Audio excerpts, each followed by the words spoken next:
Guys এইখানে আজকে কচ্ছপ আর খরগোশের বিগ ফাইট হতে চলেছে। খরগোশ এইখানে বিগ ফাইটের জন্য চরম প্রস্তুতি নিতেছে, আর এদিকে এই বলদ মার্কা কচ্ছপের অবস্থা দেখেন, মানে একটা পাঞ্চিং ব্যাটে ঘুষি মারতে ভয় পাইতেছে।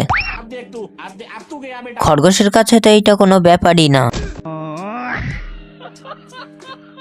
যাই হোক, খরগোশ তার নিজের ছায়ার সাথে প্র্যাকটিস করতেছিল, আর এদিকে কচ্ছপ তার নিজের ছায়াকেই ভয় পাইতেছে। খরগোশের ছায়া এসে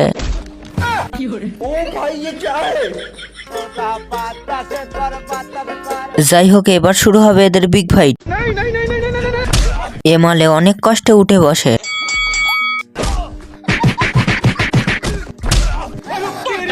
গাইজ এইসব কি দেখা লাগতেছে, কচ্ছপ যে হারে মার খাইতেছে। খরগোশ দৌড়ে একটা বিন নিয়ে আসে।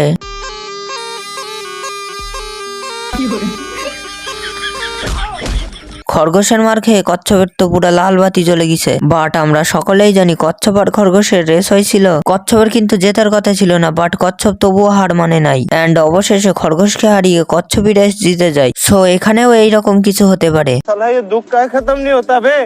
কচ্ছপ খরগোশের সঙ্গে ফাইট করার জন্য একটা বই দেখতে পাই, এন্ড বইটা খুলে দেখে আমি পারি না, আর পারি না। তুমি জানো না, আমি ইচ্ছা করলে তোমার চুলকানির মলম লাগাই দিবার পারি। এই দেখার পর কচ্ছপের গায়ে এতটাই জোর হয় যে বই দুভাগ করে ফেলে।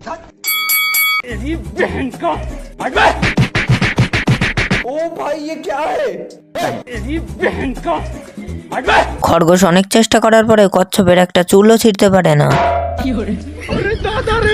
এবার কচ্ছপ একটা লাফ দিয়ে জন সিনা হয়ে যায়। ये सब क्या देखना पड़ रहा है। ফার্স্ট খোলস উঠিয়ে দেখে, সেকেন্ডটা ওঠাই, এন্ড থার্ডটা ওঠাতেই बाहर निकाल। अरे मुझे चक्कर आने लग गया। বাট খরগোশ এইটা বুঝতে পারতেছে না কচ্ছপের গায়ে এত শক্তি আসলো কোন থেকে। আমার মনে হয় কচ্ছপ রাজুদার পরোটা খাইছে। আর তখনই রাজুদার ভাইরাল ডায়লগ শুরু হয়ে যায়। এক প্লেটে 3টে পরোটা, আনলিমিটেড তরকারি, একটা সেদ্ধ ডিম, এক টুকরো পেঁয়াজ, একটা কাঁচা লঙ্কা, 30 টাকা। 30 টাকা, যাতে হয় না ট্রেনের টিকিটও হবে না।